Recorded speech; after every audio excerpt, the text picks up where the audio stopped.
In the autumn of 1878, a farmer working a dry creek bed in western Arkansas struck something solid with his plow blade. Assuming it was a root, he was surprised to uncover a rifle, a Sharps carbine of military issue. The stock was blackened from an old fire, the barrel warped by heat, and it was wrapped in the decaying remnants of a cotton sack. Along the inner seam, stitched in rust-colored thread, were 11 names. 9 of those names had previously appeared on federal death warrants filed at the Fort Smith courthouse across the state line. The other 2 were missing from every census, tax roll, and church ledger in the Indian Territory, as if the earth had simply swallowed them without a trace. That same afternoon, the farmer brought both the rifle and the sack into town and placed them on the desk of the federal marshal.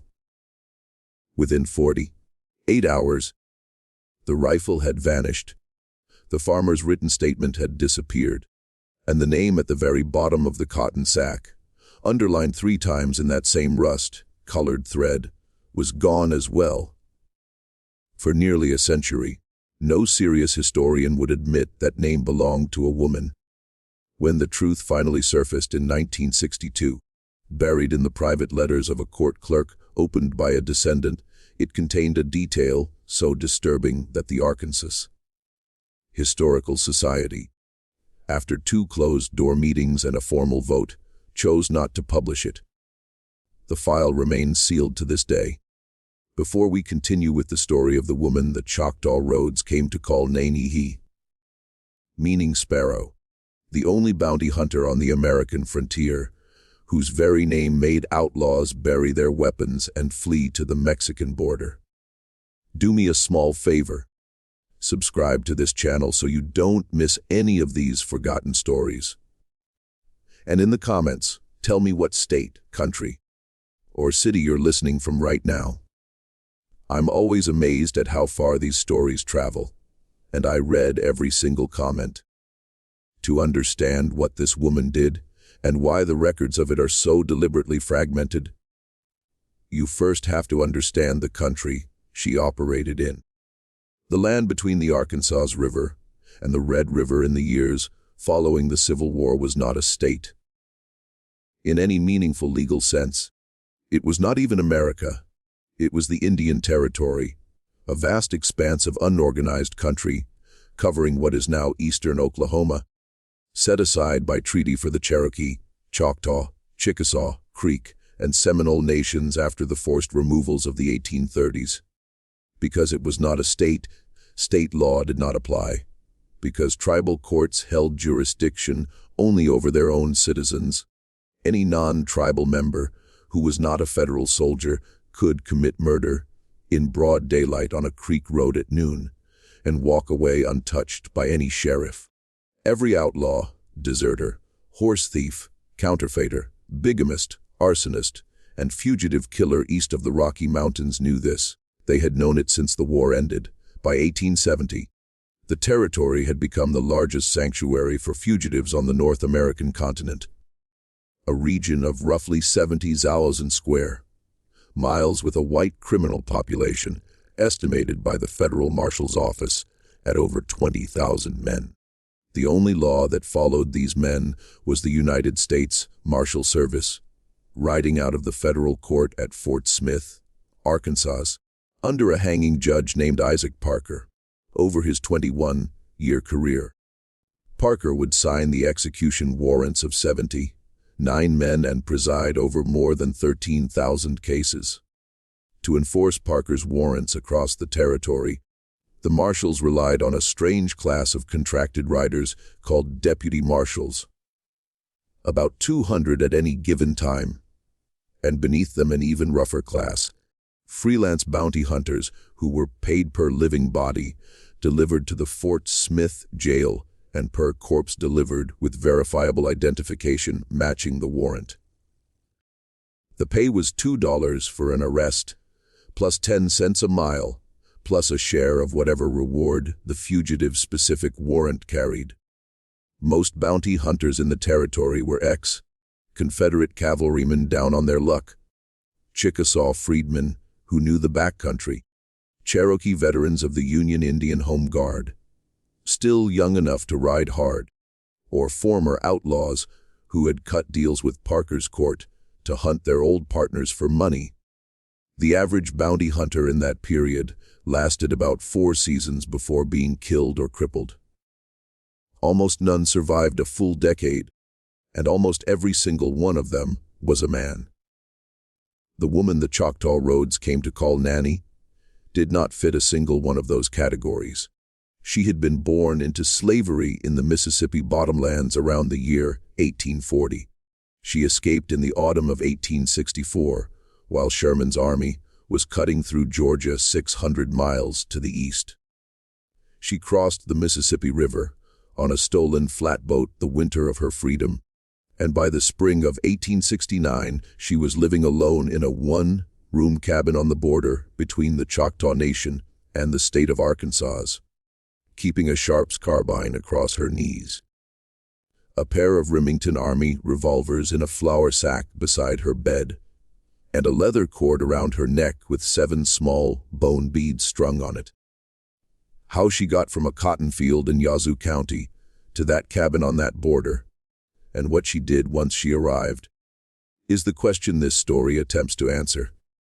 It is not a pleasant question, and the answer, as far as the records we still have allow us to reconstruct it, is not a pleasant answer. Her name on the Carrick plantation ledger was Hester. No surname was recorded, because none of the Carrick people were given surnames in the plantation books. The plantation itself lay along a stretch of Yazoo River bottomland, about a day's ride northwest of Vicksburg, and was owned by a family named Carrick. Its patriarch, Thomas Carrick, had by the census year of 1860 brought the number of human beings he held in bondage to 163. Hester was 13 years old when she first appeared in the Carrick inventories as a field hand, priced at $400. She was 24 years old when those inventories stopped being kept in the summer of 1864. They stopped being kept because by that summer, Thomas Carrick himself had fled south to Alabama with his 2 unmarried daughters, a wagon of silver, and the plantation Bible, leaving behind an overseer named Abner Gossett with full effective command of the property and the 156 human beings still on it. Abner Gossett was the kind of man whose reputation does not survive in the polite histories written by his grandchildren, but does survive vividly and in terrible detail in the Works Progress Administration slave narratives collected by the Federal Writers Project in the 1930s. 3 different former Carrick people, interviewed independently in 3 different states over 2 years, described Abner Gossett in nearly identical terms. He was a small man, no more than 5 feet 6 inches tall, with pale red hair thinning on top, pale red eyelashes, skin that burned easily in the sun, and a habit of smiling. A quiet, almost patient smile when he gave orders that would cause suffering. He kept a pack of 6 dogs, trained from puppies to catch runaways, and he had taught the lead dog to hold a grown man at the throat without closing its jaws.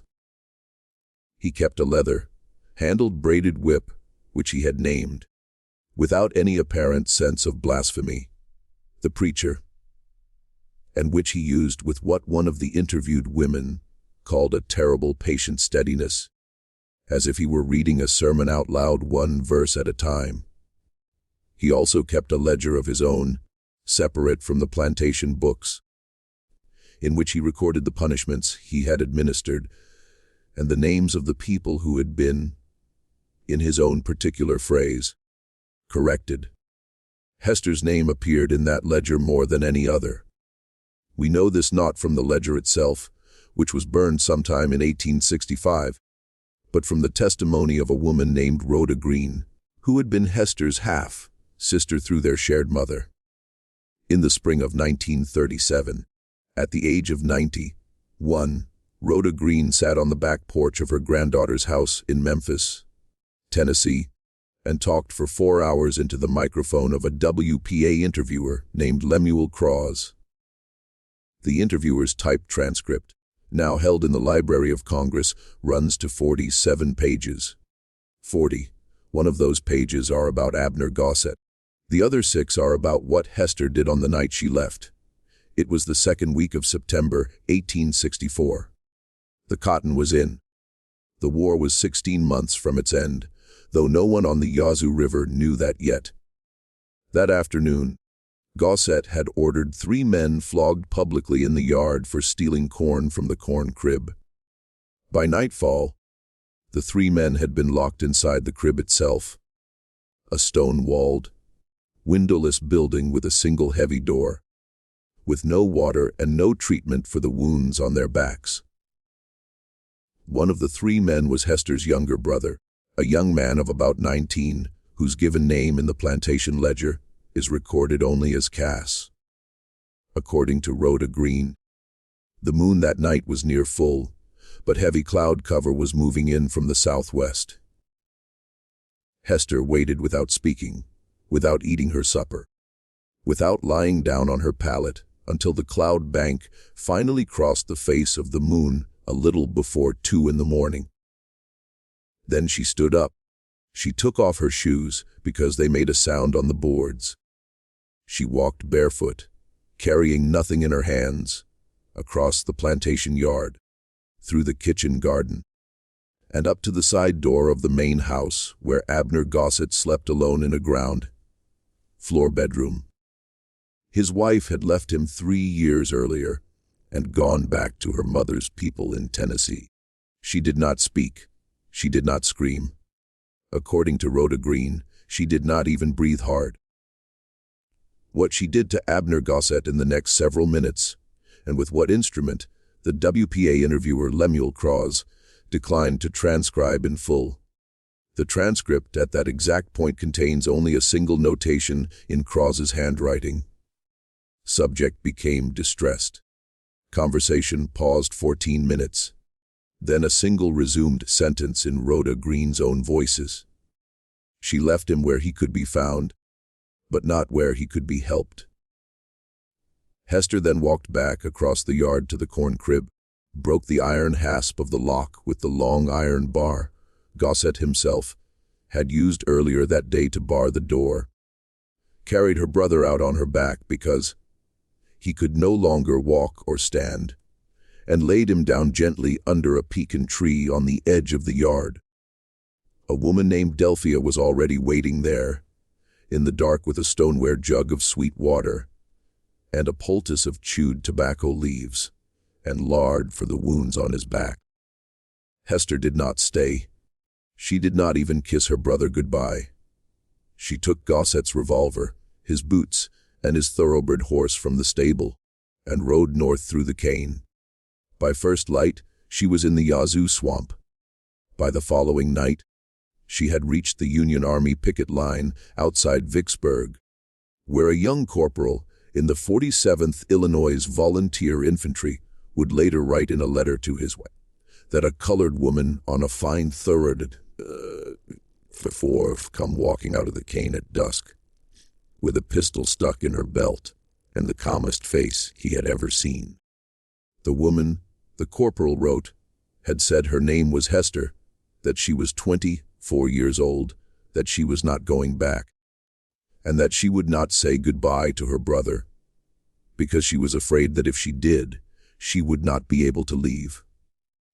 The corporal's letter, preserved today in the Illinois State Historical Library in Springfield, is the first document anywhere in the United States in which Hester appears as a free woman. It is also the last document anywhere in which she appears under that name. From the Vicksburg picket line, she moved north with the Union supply trains, working her passage in exchange for food and a place to sleep. By the winter of 1865, she had reached the river depot town of Cairo, Illinois, at the confluence of the Ohio and Mississippi rivers. There she found work as a laundress in a boarding house that catered to Union officers. And there, according to 2 separate references in the Quartermaster, records of the 13th Army Corps, held at the National Archives in Washington, She also served unpaid as a tracker and scout attached to a Union cavalry detachment under the command of a captain named Winthrop Haight. Captain Haight was a Vermonter, a Dartmouth graduate, a man who kept a daily diary from the outbreak of the war until his death in 1888. His diaries were recovered in 1951 from his family estate outside Brattleboro and donated to the University of Vermont. 3 of those diary entries, and only 3, mention Hester. In the first entry, dated February 11, 1865, Captain Haight writes that the colored woman, H., brought in 2 deserters from the 27th Missouri before sundown without assistance. Without firing her weapon, and asked for no payment, only a pair of Army issue boots in her own size, which he provided from the quartermaster's stock. In the second entry, dated March 3, 1865, he writes a single sentence. She can read sign the way a Methodist reads scripture. In the third and final entry, dated April 19, 1865, 5 days after Lincoln's assassination and 10 days after Lee's surrender at Appomattox, Haight writes at length. He writes that H. had come to him at dawn, already dressed for the road with her horse saddled outside the tent, and had asked to be formally released from whatever informal service she was still rendering to the Army. He had asked where she intended to go.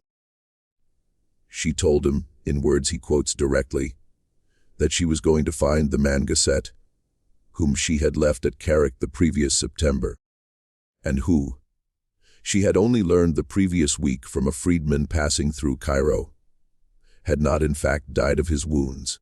He had been found by a Confederate field doctor on the road out of Vicksburg, nursed slowly back from the edge of death over the winter of 1864-65, and had since joined a Confederate guerrilla band operating in the borderland between southern Arkansas and the Indian Territory under a false name. Captain Haight wrote that he had tried for the better part of an hour to talk her out of it. He reminded her that the war was ending, that the country was exhausted, that a colored woman riding alone into that country would have no law to protect her, no friend to bury her, no witness to speak her name. She did not argue. She did not raise her voice. She simply listened until he finished, thanked him for the boots and the use of his horse, and walked out of his tent into the cold gray light. He never saw her again. Which brings us, by the long way around, to the Indian Territory, and to the 5 years of her life between the spring of 1869 and the autumn of 1874, about which we know all at once the most and the least, and by a considerable margin the most disturbing things. Between those dates, a woman answering her description appeared and reappeared in the court records of the federal court at Fort Smith. Always at a distance, never directly. She never testified in open court. She never signed her own name to any document. She never accepted payment in person from any federal officer. She collected her bounties entirely through an intermediary, a Choctaw freedman named Isham Folsom, who had fought in the Union Indian Home Guard during the war and who, by the late 1860s, had settled on a small farm at Scullyville, earning a quiet supplementary income as her banker and go-between with the marshals. The court clerk's ledgers record that in those 5 years, bounty payments totaling $4,600 were paid out to Isham Folsom on warrants served by, in the clerk's consistent phrasing, across more than 30 separate entries, the colored female tracker known as Nanny. That was an enormous sum in the currency of the period, roughly the lifetime earnings of a skilled tradesman. It represented the capture or killing of at least 31 federal fugitives. She operated alone, without a partner, without a posse, without any backup. She rode a succession of different horses, never keeping the same animal for longer than a season, because she knew a horse was the first thing an outlaw would recognize on a road. And she wore, according to the 3 surviving eyewitness accounts of her, At work, a long man's wool coat dyed black with walnut hulls to kill the shine, a wide, brimmed black felt hat pulled low against the sun, heavy brogan boots, and around her neck, under the coat, a thin leather cord from which hung 7 small notched bone beads. No one ever saw her without that cord. The whispered rumor among the outlaws of the territory was that the beads were one for each of the 7 men she was still looking for. She did not take the men she was not looking for. She turned her quarry in alive when she could, significantly more often than the men of her trade, accepting the lower bounty rather than delivering a corpse. But when it came to one of the 7, she did not bring him in alive. She did not bring him in at all. When she found one of the 7, the body was never seen again. The horse would walk into a settlement days later. The cabin would be found undisturbed. The trail in the dirt would simply stop, and a single filed bone bead would be left somewhere at the scene, smooth and pale against the dark ground.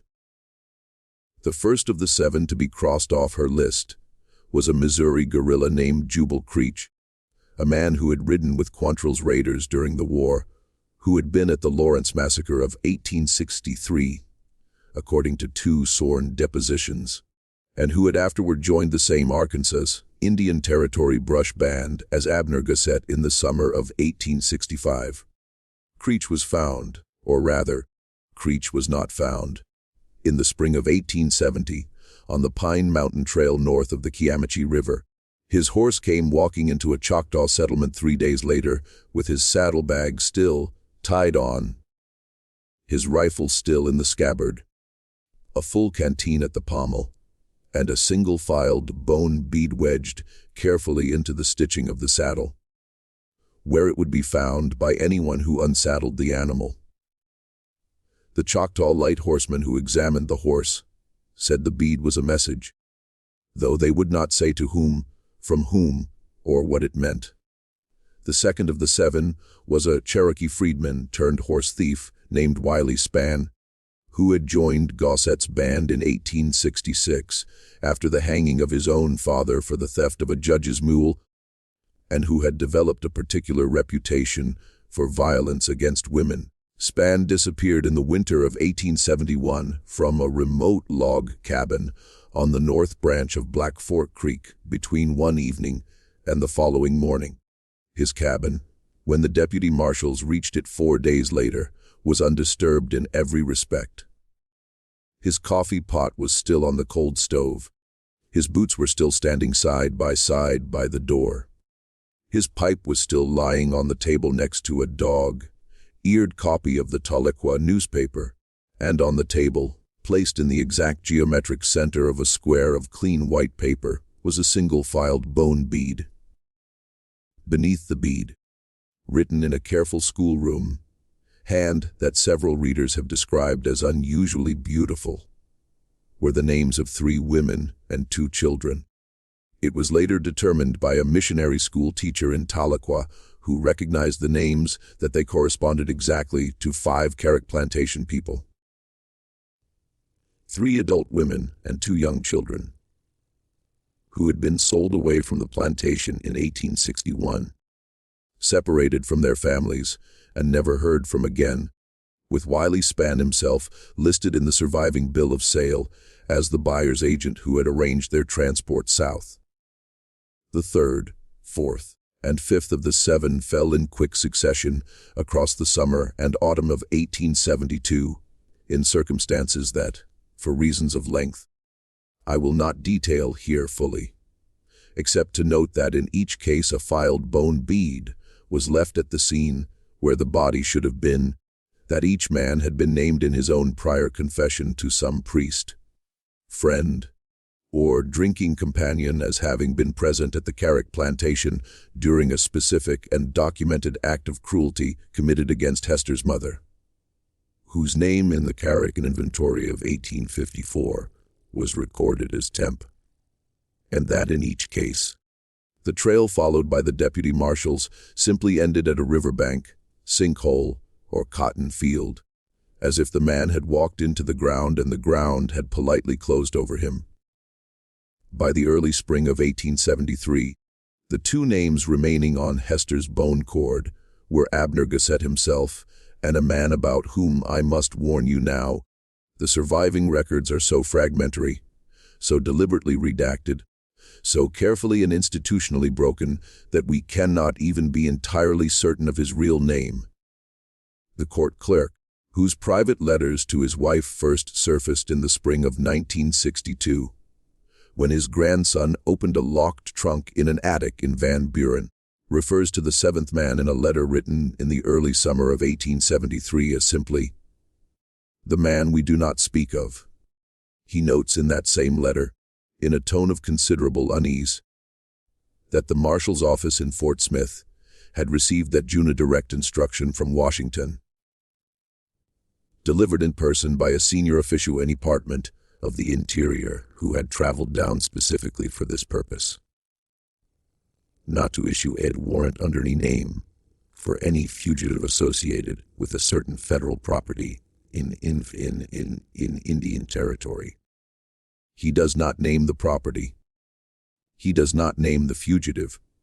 He notes only that the instruction had troubled him greatly, that he had lost sleep over it for weeks, and that in his private view, the instruction had come because someone in Washington, someone high enough to send an interior official on a special train across 3 states, was afraid of what a certain colored female tracker would find if she continued riding in the direction she was already known to be riding.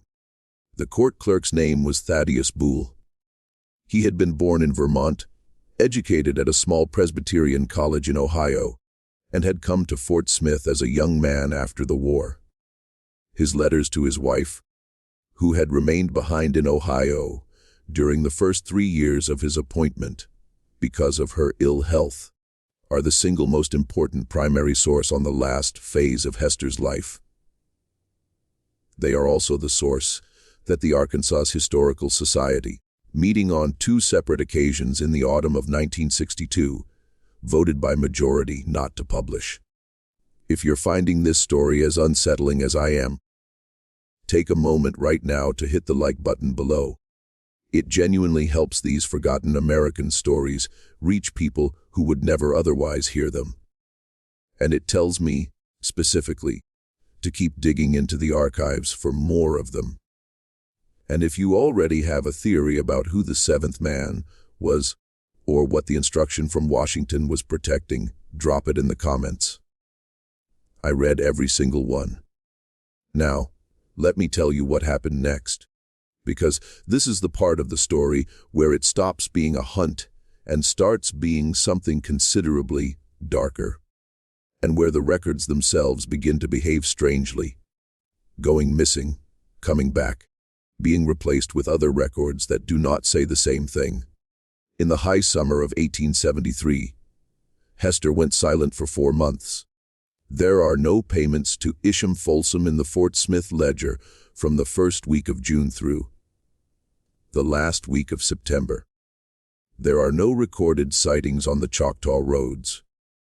There are no reports of her passage at any of the Arkansas River ferries, where her movements had previously been tracked with some consistency by the ferrymen who knew her coat and hat.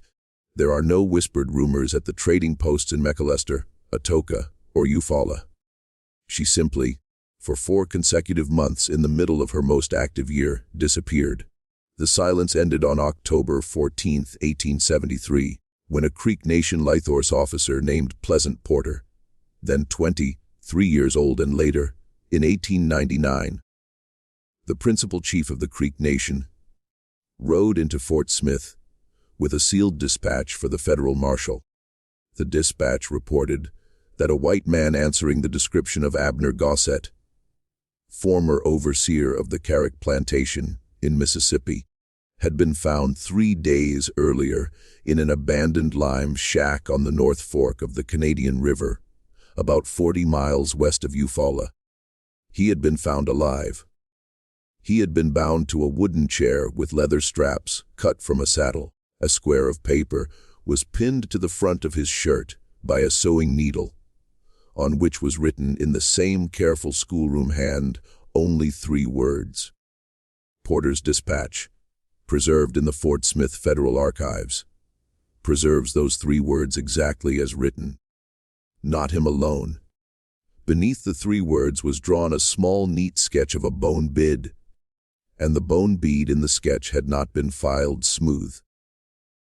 Abner Gossett was brought to Fort Smith under heavy guard. He was tried before Judge Isaac Parker in mid-November 1873 on 6 separate counts of murder committed during and after the war. He was convicted on 4 of them and sentenced to hang. He was hanged on February 7, 1874, at 11 in the morning on the great gallows in the courtyard of the federal jail before a crowd estimated by the Fort Smith newspaper at roughly 800 people. In his final statement from the scaffold, recorded by the reporter of the Fort Smith elevator, and printed the following morning, Abner Gossett did not confess, did not beg, did not pray, did not ask forgiveness of any man or any God.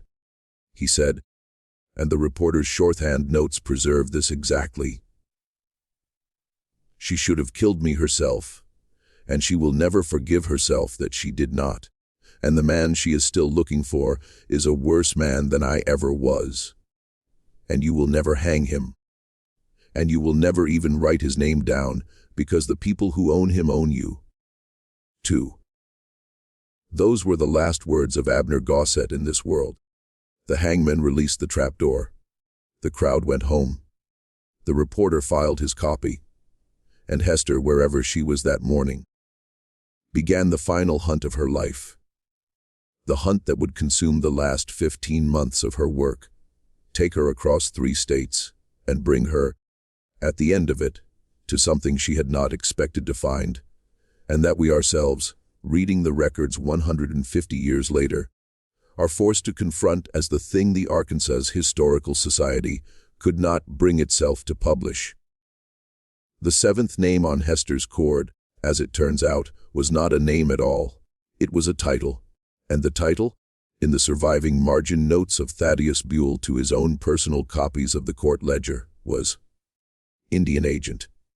Specifically, the federal Indian agent assigned to a particular agency within the Indian Territory between 1855 and 1861, a man whose official federal duties included the distribution of annuity payments to one of the 5 tribes, the licensing of white traders doing business within that tribe's boundaries, and, most importantly for this story, the regulation of slavery within the agency's jurisdiction.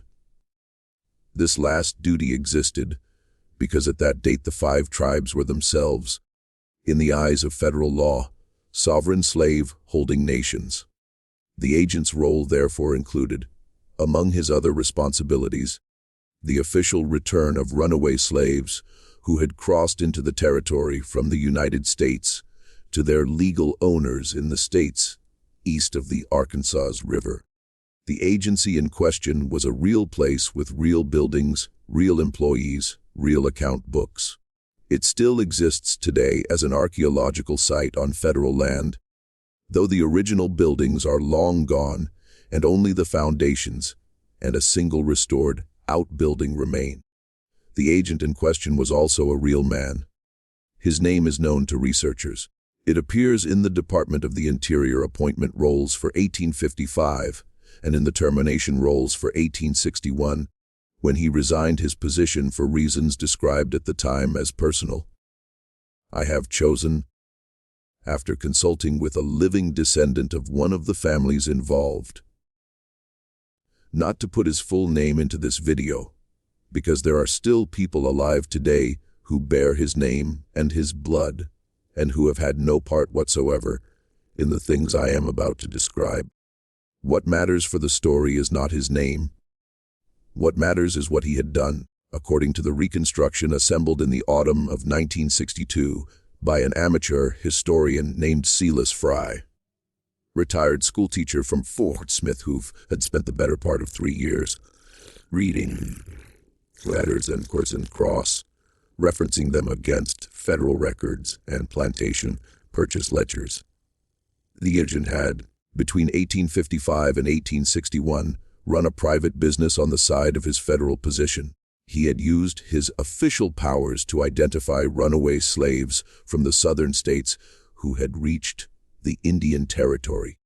He had captured those runaways with the help of a small, standing group of hired men inside his agency's boundaries, and then sold them, not back to their original owners, which would have required paperwork and attracted notice, but to entirely new slaveholders in Texas and Arkansas at a substantial personal profit that he pocketed directly and never recorded in any official ledger.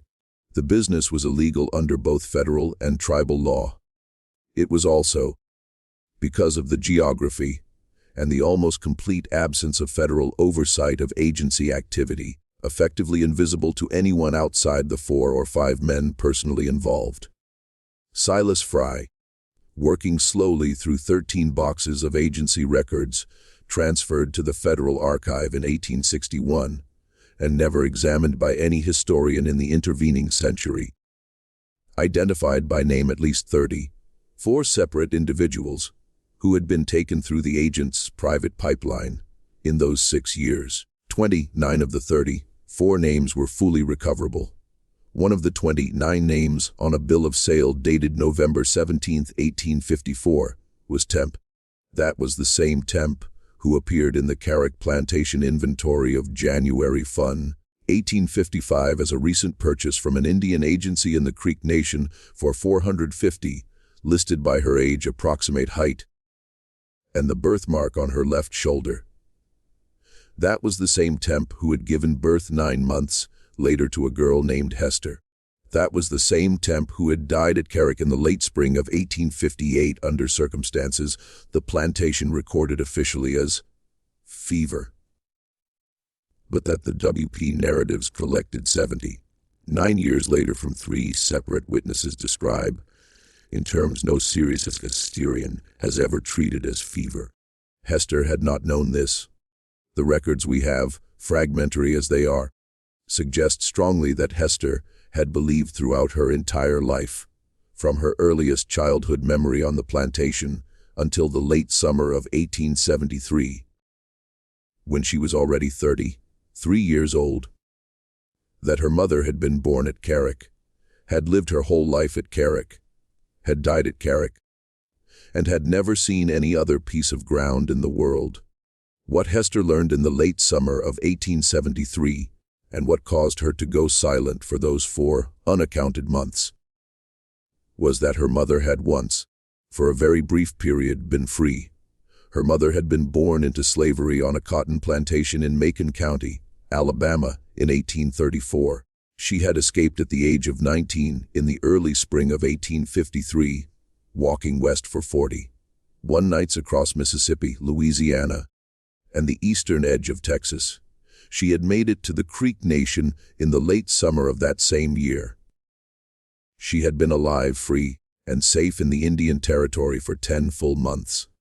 And then, in the early autumn of 1854, a federal Indian agent had hunted her down inside a Creek freedman's cabin, where she had been taking shelter, put her in a wagon at gunpoint with 3 other captured runaways, driven the wagon 180 miles to a plantation landing on the Yazoo River, and sold her to Thomas Carrick for $450 in gold coin.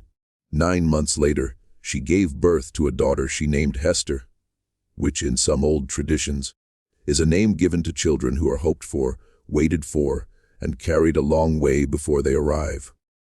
4 years after that, in the spring of 1858, she was dead. The man who had sold her was, in the late summer of 1873, still alive.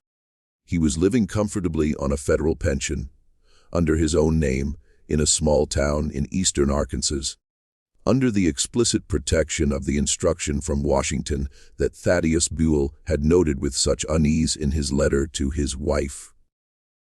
And Hester, in the late summer of 1873, having at last learned his name from sources the records do not preserve, rode east out of the Indian Territory toward that small town in Arkansas to find him.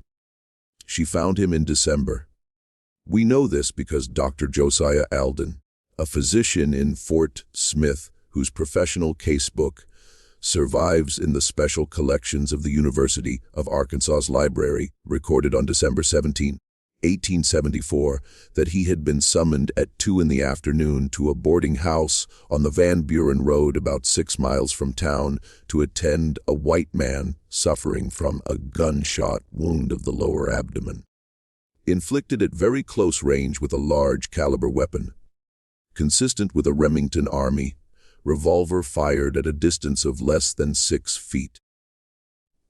The doctor also described a second wound on the same patient, which he declined to describe in any detail, writing only that it was a ritual mutilation of a character so distressing and so deliberate in its execution that he would not commit it to writing in any casebook that might, by any chance, be read by another physician or by a family member of the deceased at a later date.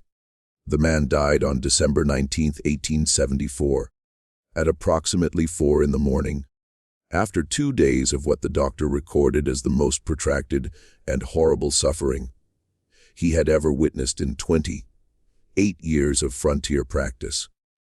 The doctor's casebook does not record the man's name because, as the doctor notes in a line apparently added later, a sheriff's deputy who arrived late on December 18 had instructed him directly not to record the name under any circumstances, and had returned after the death to take official possession of the body.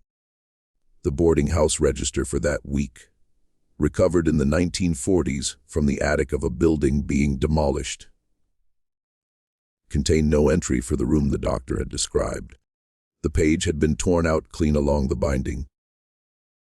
What the doctor did record, in a margin note written some weeks after the rest of the entry, was that on the small pine table beside the dying man's bed on the second morning, while the man was still barely conscious, he had seen a single small filed bone bead, smooth as river-washed ivory, and beside it a small square of clean white paper. On the paper was written in a careful schoolroom hand the single word, temp. Just that one word and nothing else.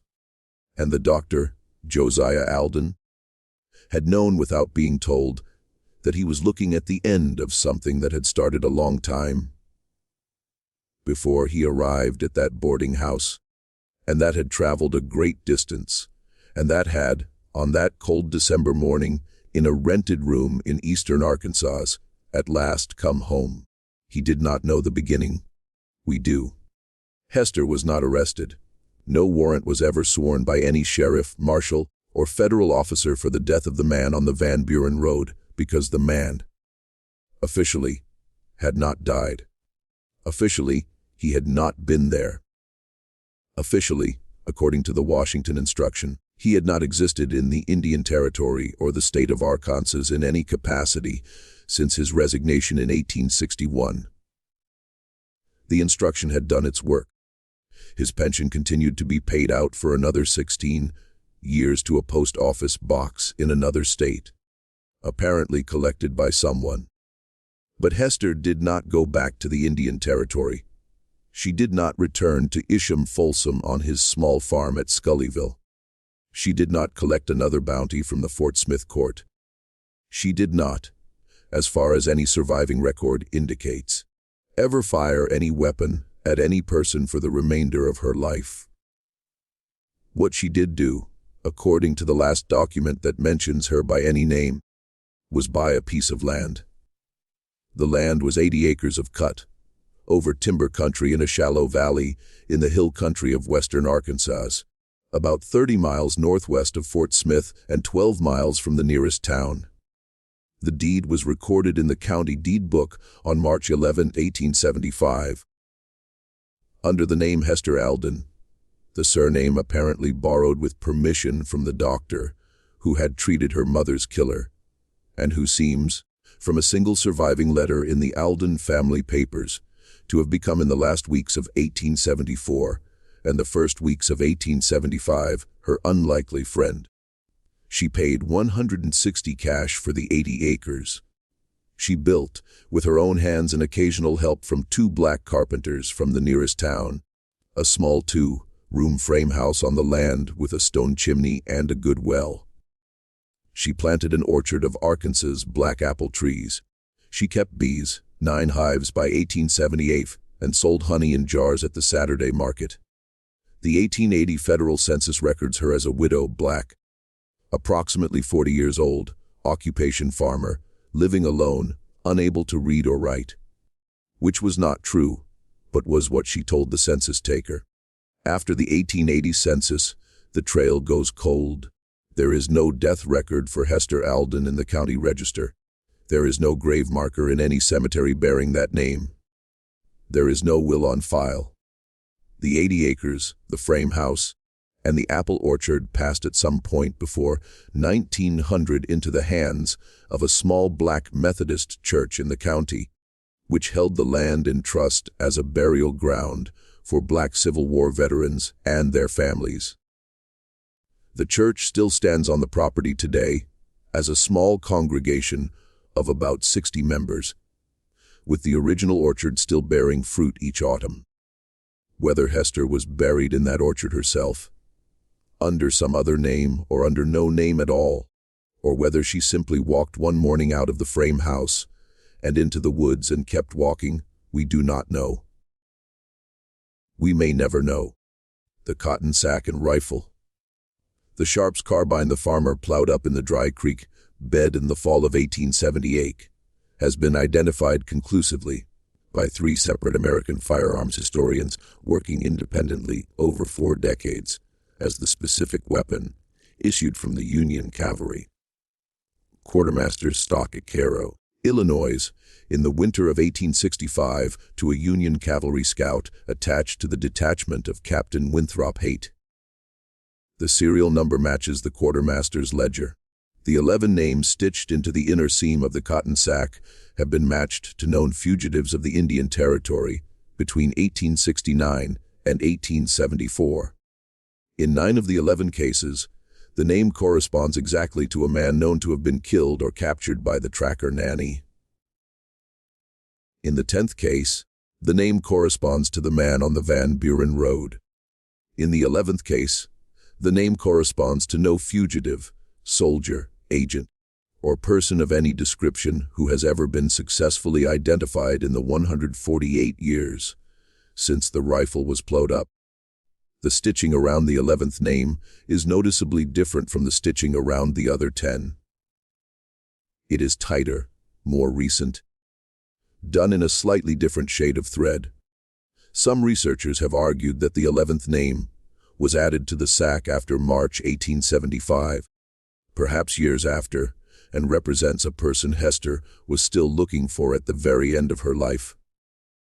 A person she never found, whose identity died with her somewhere in the hill country of western Arkansas. Other researchers have argued something else entirely. They have argued that the 11th name is a name Hester gave herself. The name of the woman she had become by the end, the woman she had been forced to become in order to do what the law and the government of the United States refused to do. On this reading, Hester added her own name last, not because she intended to kill herself, but because she understood that she had been hunting one more person the entire time, and that the person was herself. Which reading is correct? We do not know. We will never know. The rifle itself, after its removal from the farmer's hands on the second day, it reached the marshal's office in 1878, passed through a succession of federal offices over the following 13 years, was cataloged at the National Archives in Washington in the summer of 1891, stored in a locked evidence room in a basement, and marked for official disposal in the spring of 1924. What happened to it after the disposal order? No one can say. It does not appear in any subsequent federal inventory, public or private. Just when we thought we had reached the end of this, the horror of the story deepens in one final, unexpected direction. And the direction is not the one you are expecting. If this story has stayed with you up to this point, take a moment now to share it with a friend who loves forgotten American history. Hit the like button to help the algorithm find others who need to hear it. And subscribe to the channel so you don't miss the next story. Then let's look together at the one final detail, the single small detail that made the Arkansas Historical Society close the file in 1962 and leave it closed for the last 64 years. The detail the society could not publish was not about Hester. It was about the agent, Silas Fry, the amateur historian who assembled the dossier in the autumn of 1962, from Thaddeus Bull's letters, the agency records, and scattered testimony, had in the course of his research tracked down, through the slow work of genealogy and county probate records, a living descendant of the agent's family. She was a woman in her late 60s, the agent's great-granddaughter, a retired schoolteacher like Fry himself, living alone in a small white frame house in a small town in southern Arkansas. Fry had written to her, explained the nature of his research in general terms, without revealing the worst of what he had found, and asked whether any family papers survived from her great-grandfather's time in federal service. She had written back within a week. There was a trunk. It was in the attic. It had been in the family since the agent's death in 1893. No one had ever opened it, as far as she knew. She invited Fry to come and help her open it. Fry drove down on a Tuesday in October 1962. He spent the better part of a Wednesday afternoon, sitting with the elderly great-granddaughter on the floor of her small, overheated attic, going through the contents of the trunk piece by piece. Most of what they found was what they expected. Family photographs, daguerreotypes and tintypes of men and women in high collars, some named on the back, some not, property deeds bundled with ribbon, personal letters tied in packets, a family Bible with births and deaths recorded in 2 different handwritings. And at the very bottom of the trunk, wrapped in a yellowed pillowcase folded 4 times, was a single small cloth bag about the size of a man's fist, stitched shut at the top with neat black thread. The elderly woman said her mother, who had died in 1941, had once told her when she was a girl of about 9 never to open that bag, without ever explaining why. Silas Fry asked her permission to open it. She hesitated. She asked if he thought it mattered. He said he thought it mattered very much. She gave him permission. Fry cut the stitches carefully with a small pair of sewing scissors her mother had left her. He opened the bag. Inside the bag, separated by small squares of yellowed tissue paper so they would not tangle with one another, were 14 locks of human hair. Each lock was tied at one end with a different colored silk ribbon, red, blue, green, black, and others. Each was pinned to its square of tissue paper with a small brass pin, and each square was labeled in brown ink in the agent's own handwriting with a first name and a date. The earliest date was April 9, 1855. The latest was August 22, 1861. 14 names, 14 dates, 14 locks of hair. He had kept them for 32 years, from the end of his federal service until his death in 1893. 14 locks of hair in a small cloth bag in a trunk in an attic, hidden from his wife, his children, every other human being who ever lived in that house. The 13th name on the list, tied with a black ribbon, written on tissue paper dated November 17, 1854, 2 months before the sale of her to Thomas Carrick on the Yazoo River, was Temp, the elderly great-granddaughter. The retired schoolteacher had not known. She had not known any of it. She had not known that her great-grandfather had trafficked in human beings. She had not known that the small cloth bag her mother had told her never to open contained what it contained. She had not known the names, the dates, or that the federal pension she had grown up hearing mentioned with pride at Sunday dinners had been the pension of a man who sold children for gold. She sat speaking. Then she asked Silas Fry if she could be alone for a few hours. He said, "Of course."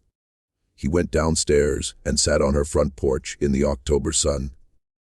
When he came back up to the attic 3 hours later, the small cloth bag was empty. The 14 locks of hair were gone. The tissue paper and ribbons were gone. She had, she said, given them back. She had taken them in a clean cotton handkerchief, folded 4 times, to a cemetery she happened to know about. A small black Methodist cemetery in a shallow valley in western Arkansas with old apple trees growing along its eastern edge, about which she had read in a county history pamphlet some years earlier. She had gone to the cemetery alone late in the morning with a garden trowel in her purse. She had asked the groundskeeper for permission to bury something small, and she had not told him what it was.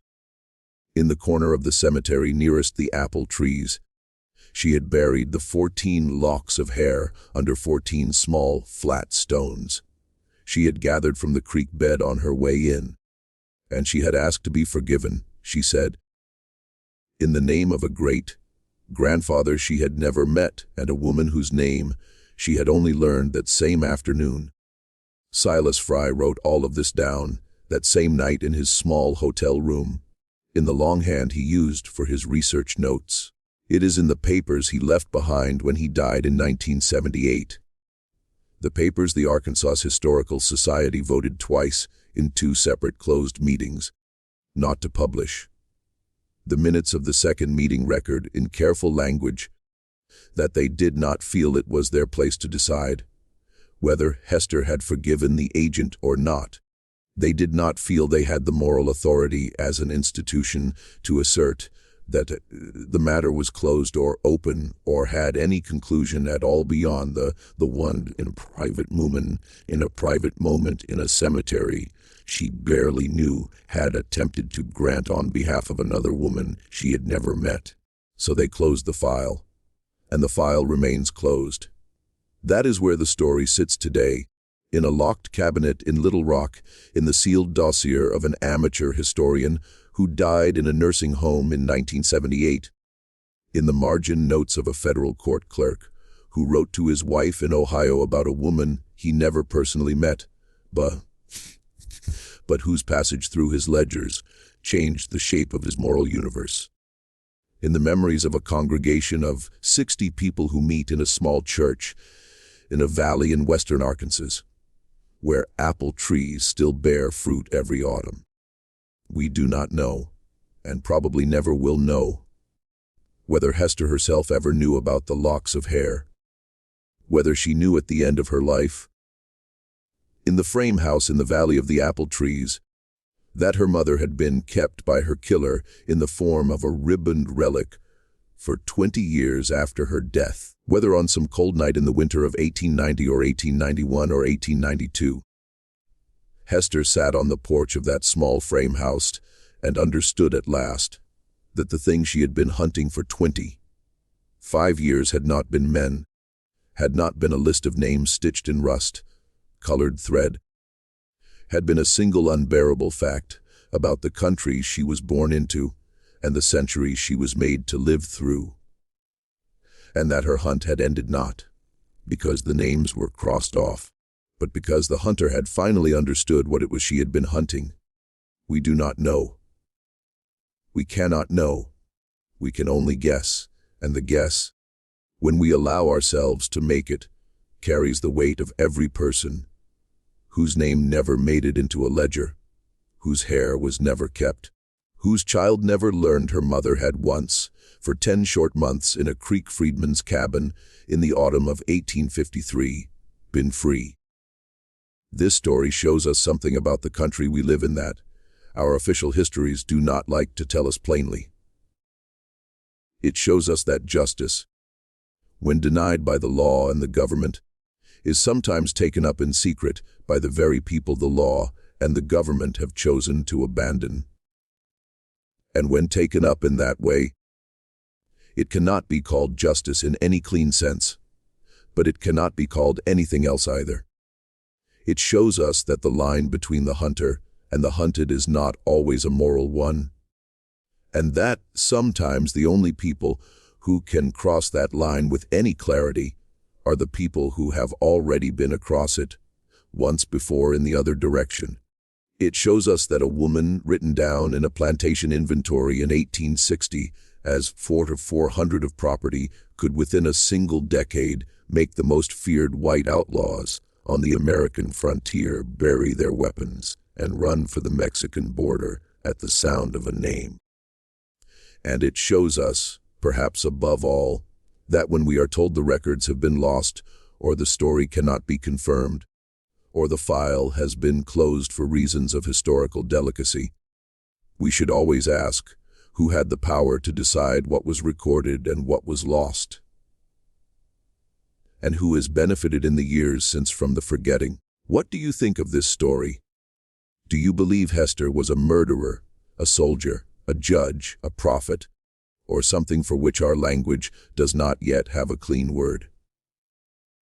Do you believe the Arkansas Historical Society was right to keep the file closed, or should the name of the agent be published at last, 150 years later, so the ledger is finally balanced? Leave your comment below. I read every single one, and I argue with some of them. If this story moved you, subscribe to the channel, hit the notification bell, and share it with someone who believes the dead still have claims on us. I will see you in the next video.